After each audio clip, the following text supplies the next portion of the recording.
సాయంత్రం అండి. ఉయ్ ఈరోజు డిన్నర్ చేశారా?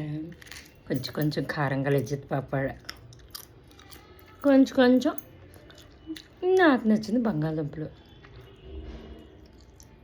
ఆకలి వేస్తుంది. వచ్చి రెడీగా ఒరిస్సా బంగాళదుంపలు ఉన్నాయి. ఇంక మరి ఆగలే. మరి ఈరోజు ఏమేమి తినాలని చెప్పనా? ఓ 2 జాంకాయలు, ఓ 3 కమలాపళ్ళు,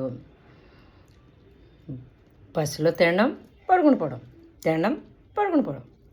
అలాగే ఇంటికి వచ్చాక కొంచెం ఏపిన జీడిపప్పు, కిస్మిస్ తిన్నాను, జీడిపప్పు తిన్నాను, ఖర్జూరం తిన్నాను. కానీ ఈరోజు మైనస్ ఏంటంటే వాటర్ తాగలే. జస్ట్ లీటర్ పావు తాగాను, మళ్ళీ ఇప్పుడు తాగుతాను. నా హెల్తీ డిన్నర్. కొంచెం ఉప్పు కారంకి అలవాటు పడ్డాను కదా, అందుకే బయట లిజ్జత్ పాపడ కూతురు తెచ్చినవి తింటున్నాను. కొంచెం కాల్చాను. ఇంతటితో సెలవు తీసుకుంటున్నాను.